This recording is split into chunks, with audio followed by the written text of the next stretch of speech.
Aretha Franklin, they never needed to dance. And I think sometimes there's this moment in time, I have to find a way to stay relevant. And she'll always be relevant, as we know. Kevin Costner's world didn't just crack, it was shattered beyond repair, and the reason would leave you speechless. Kevin, one of the greatest leftists of the old guard, who reshaped Hollywood stories and dedicated himself to the craft for decades, found out the new realities of business in the hardest way possible, from failed projects to declined meetings.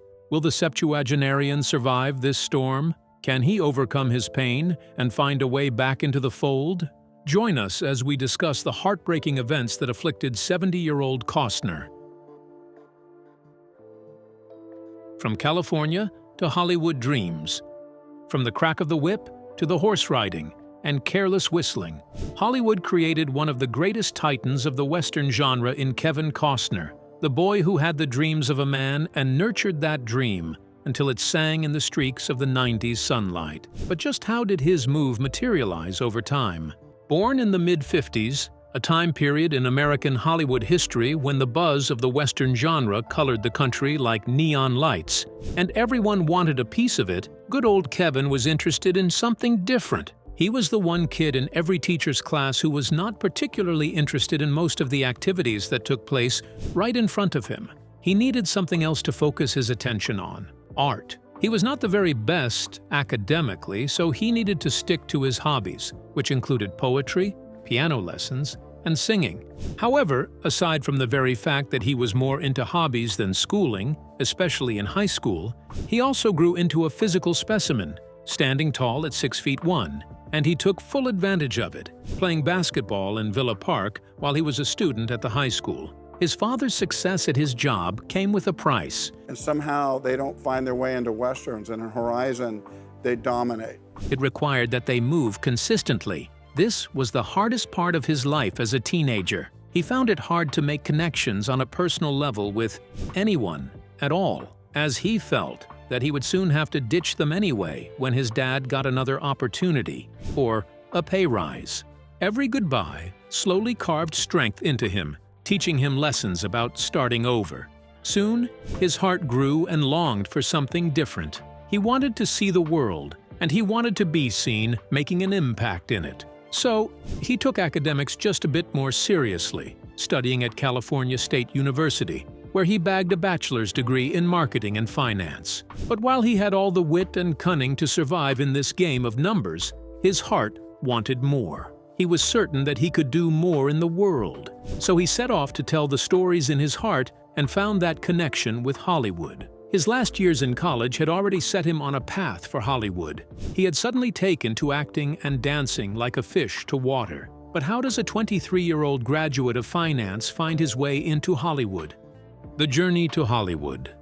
Being a part of the Hollywood franchise was never going to be easy. But Kevin Costner was not the type to run away from a fight. He was the guy who would die on the battlefield rather than take the easy way out. He had finally settled on his choices, but there was something else, something that most people perceived might be a stumbling block for him. He had found love on the university campus and chosen to get married to her in 1978. The pressure was intense and overwhelming. The possibility of kids coming into the fold soon enough forced his hand to make a decision. He had two choices. He could continue the half-hearted job he got after university as the intense finance guy who could crunch numbers and keep a company afloat. He had the education, the Polish, and most importantly, the charm to get him into a room where the conversations got tricky, and he could be the bigger dog. However, even in the hustle and bustle of the finance world, Kevin was almost deafened by the loud silence in his heart.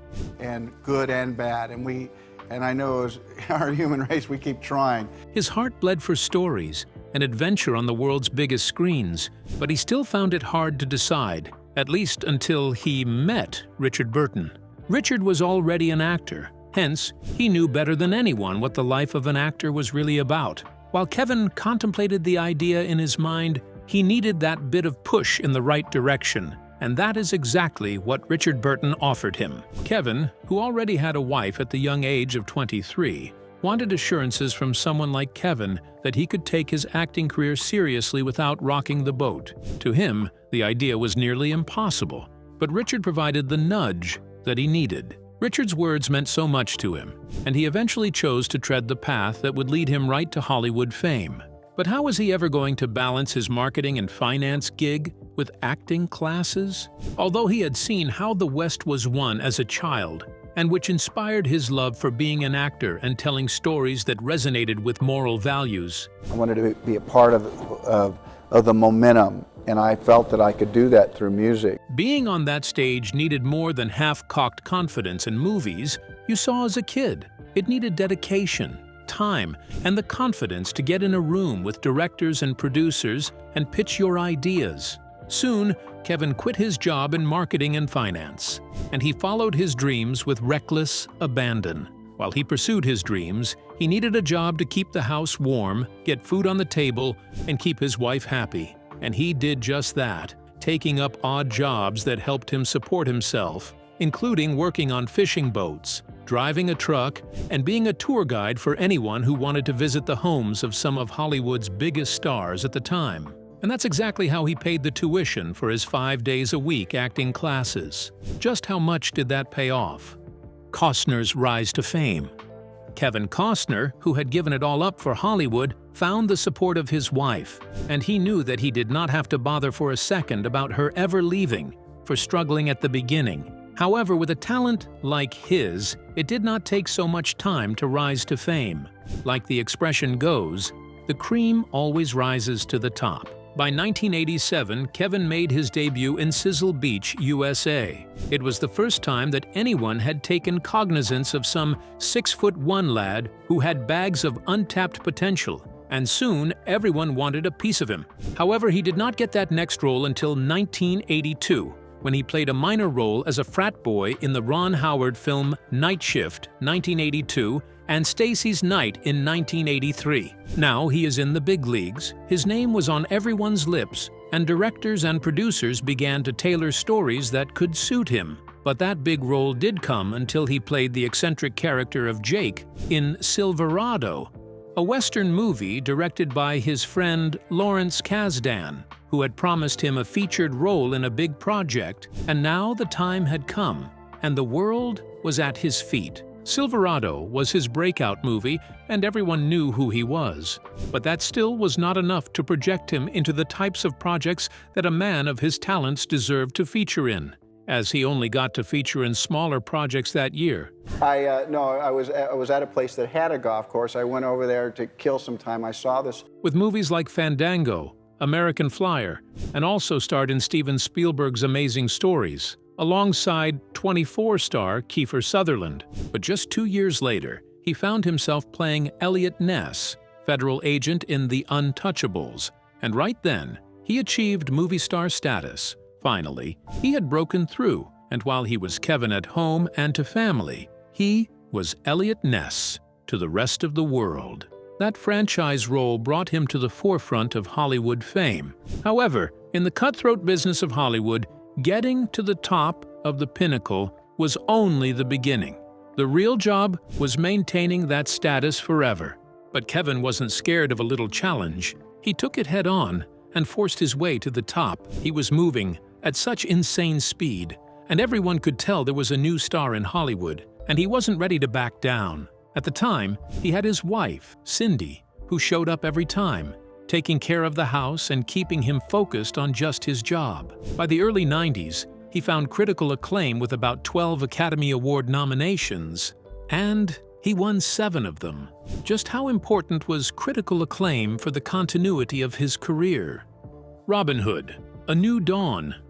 In the early 90s, Kevin featured in one of the most important Hollywood movies in recent pop culture, Robin Hood, Prince of Thieves. However, he did not just feature in it as some minor character. He played the titular role, while also being one of the producers of the movie. He worked alongside some of the biggest names in the world, including Alan Rickman, Christian Slater, and Morgan Freeman, and together, they made history. However, there was something about the whole concept of Robin Hood. It was rather conflicting for most people in the early 90s to watch. The world was barely woke at the time. Hence, wrong was wrong and right was right. There were no gray areas or in-betweens. Robin Hood was the gift that continued giving, feeding the poor with what he stole from the rich. I will make you no promises save one. That if you truly believe in your hearts that you are free. It was a good story, but just that little bit ahead of its time. It was a little avant-garde for the 90s, so it got mixed reviews. There were counterclaims in the media that he was setting a dangerous precedent and blurring the lines between wrong and right. While these counters stood valid at the time, the move was still a box office success. This avant-garde storytelling made a global star. Soon, he was in a movie starring opposite one of the most important female figures of the 90s, Whitney Houston, in a romantic drama, The Bodyguard. This movie cemented his hold on pop culture, especially with the Black Queen Whitney Houston starring right beside him. He was on the rise, and Hollywood was his oyster. He was the one man whom no one could help but fall in love with. But that was a blessing and a curse. Clint Eastwood, a legend of the Hollywood Western genre, created The Perfect World in 1993, and not many believed that his first choice to star as a criminal was Kevin Costner. But such was Kevin's track record in the 90s that he had even the biggest stars queuing up at his doors. Now, sir, if you'd be so kind as to give me your name before I run you through. To have him take on a starring role on their biggest projects. However, the lights got too bright on the biggest stage for Kevin, and he blinked. This time, he had allegedly had an affair on the set of Waterworld. The rationale was pretty basic. He was a young, tall, and handsome movie star who had the world at his feet, and even though he was married, the sharks were still circling. Kevin gave in, and his family fell apart. Already, he had 2 kids with Cindy, who had her life mostly on hold because she supported Kevin's career. Hence, the fallout was cataclysmic for both parties. When they got divorced, Cindy received a settlement of $80 million, which is about $15 million in 2025. He felt the world crash at his feet because he could not keep it in his pants. While he was Kevin Costner, the movie star to the rest of the world, he was just another man who fell under lust in Cindy's eyes. But how difficult was it for him to move forward? Horizon, a dream at the world's edge. Every massive failure starts with a big dream, burning so brightly until it burns out. Kevin did not just fall out with his wife or start an affair with his lonesome. He was in the middle of a dream project in the late 80s, specifically 1988. He had an idea for a movie that could change the way that stories were sculpted and told in Hollywood. But for some reason, he was never able to get the funding that he needed for the project. But why would a man with such talent and acclaim be struggling that hard to get funding for a personal project? Why was he rejected by major cinemas? Was it the appeal of the story? No one really had answers. But Kevin pushed on the project for ages and sought out sponsorship deals that might get him to the promised land. However, he failed. At the time, he had gathered wealth, but it was not enough to have him run a series as big as Horizon on his own, so he let it go. Knowing that he could not get the project done at the time affected him in so many ways. He felt like his world was crashing around him, and no one cared enough to save him. He was drowning in disgust at his situation, and it started to get into his home. The ghosts of work, which he used to leave on the set and came home to his family as his refuge, suddenly started to go home with him. He had carried it like a hammer, and everything suddenly appeared to him like nails. I think you have to want to be an actor that you want to rehearse, that you're invested in the writing. He cracked down on every statement, tore the kids a new one every time they got on his nerves, and Cindy could feel the tension. He was like a child throwing his toys out of the pram because he could not have his way. The Hollywood underworld was not ruled by creatures of the night. It was a unique set of big dogs who could make and mar careers. However, Kevin was a stand-up guy, the type who would not get into Hollywood politics. While he most definitely could be lauded for that, it did not do his career a world of good. For some context, Kevin, who chose to bet on himself and his ideas, funneled millions of dollars into some of the biggest movies in his repertoire, but they flopped hard and he took heavy financial hits. However, even as much as he had lost, he still held on to Horizon massively. So he put on his big boy pants and threw caution to the wind and approached one of the greatest legends of cinema and media production in the Hollywood space. But in an industry where politics and lowballing were common practice. How did that meeting go? Kevin Costner and the Disney saga. Kevin Costner's dreams were valid, and he knew it. Horizon wasn't just another project to him, it was an embodiment of the old American way, and a time when the American dream took a back seat to people fighting together for a common goal, like they did in the 4-year Civil War. The theme was captivating, and he knew that all he had to do was find a common ground with a huge multinational mass media group like the Walt Disney Company, and he could set the world alight. Although he aimed to get Horizon working, he wanted something that could set a precedent with Walt Disney. His rationale, although basic, made perfect sense. He wanted to star in a huge project with serious box office success, which could help him set a precedent of success and get Walt Disney eating out of his palm. So he came to Disney after he featured in his first joint-owned company production, Dances with Wolves. I took this movie to Scotland and orchestrated it for the old-time symphony. It was a serious project with real potential at the box office and had serious critical acclaim to boot. As a shrewd businessman, he rode on the wave of that success and made his way to the Disney Group with his 4-part box office series, Horizon. At the time, Kevin was the talk of Hollywood. He was immense, and he knew it too. Believing his own hype, he sold his pitch to Disney, and to his surprise, they bought it. At that point, he was brimming with confidence, and he believed that he could finally find a way to keep them interested. Hence, they worked on a movie together, Open Range. The movie came with a lot of success, and that bolstered that relationship. His co-owned production company, TIG Production and Touchstone Production, had partnered with Disney to make Open Range happen, and the latter was in charge of global distribution. However, it was not long before push came to shove, and Walt Disney decided to call Kevin's bluff. They did like the story he was peddling, and they were certain that America and Americans would get behind it. The Walt Disney Group is a legendary name, with real skin in the game. Hence, they knew what kinds of movies had box office potential, and even though they fell in love with the story and already had a broad agreement with Kevin Costner, they had a $5 million difference. $5 million is definitely huge money, but in the grand scheme of things, it was not enough to stop Kevin from making a movie if he really wanted to. But Kevin wasn't just some genius with a script. He was a man forged in the fire of resilience and perseverance. So he stuck to his guns and took the movie off the table. But he did not just walk away from the deal without a plan. What exactly was his safety net? The rise of Yellowstone. Having faced defeat with Walt Disney, he sat on the project for over 2 decades. Kevin did not want to be played like a fiddle.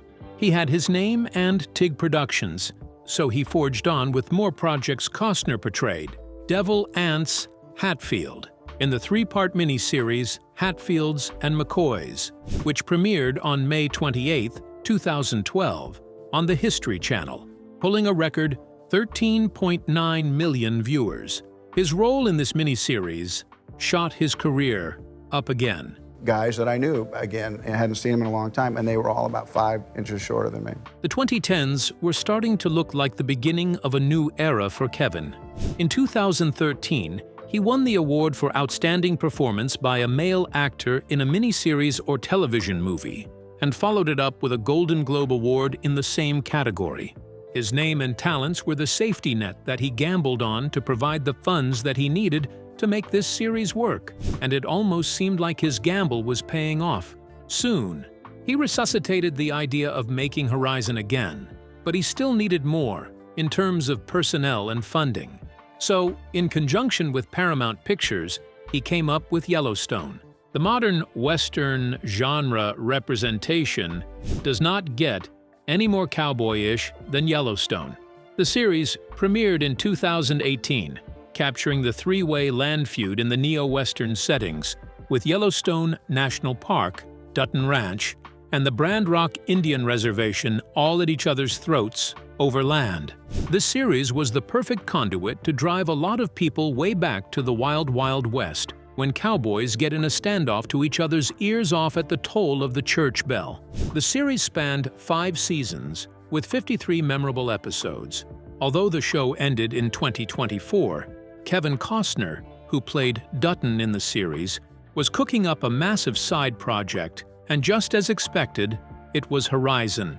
Again, imagine sitting on a project and refusing to give it up for over 3 decades.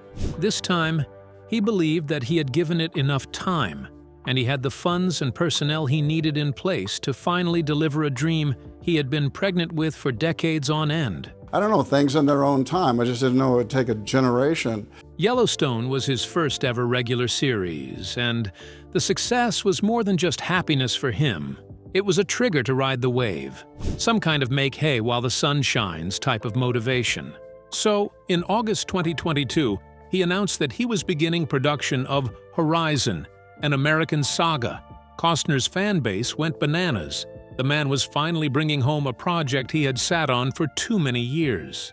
The media ran rife with praises and expectations. The hype was there, and all he had to do was deliver a massive project. However, beneath that applause was the sheer weight of pressure resting heavily on the shoulders of the 70-year-old, surrounded by atychophobia, the fear of failure. His schedule got tighter as he juggled the production of his project with Yellowstone. How much impact did that have on his pet project? The heartbreaking failure of Horizon. Burning with the sensation of a new project on the horizon, Kevin Costner was in a haste to deliver. He planned that Horizon was to be written and divided into 4 films. With each just under 3 hours in length, he wanted the films released over a couple of months and just get it over with. He had the story, the funding, and the personnel to make it work. Hence, he didn't see the need for some marketing suspense trick, especially since he had been sitting on the project for the better part of 2 whole decades. The filming of the first part of the franchise was concluded after 220 days, but out of respect for his ongoing appearances in the Yellowstone series, he held on to the readily filmed project and then released it in 2024. The same year that the season finale of Yellowstone was released. As expected, Horizon had a serious turnout, with many who had anticipated the eventual release of a project that had been in the works for 2 decades. However, many left with disappointment on their faces, as the movie did not meet their expectations. It was considered a box office flop, and no one saw that coming, especially in a project that Costner had put his all into and waited all these years to fund. This was not a regular pain in the back for an aging man.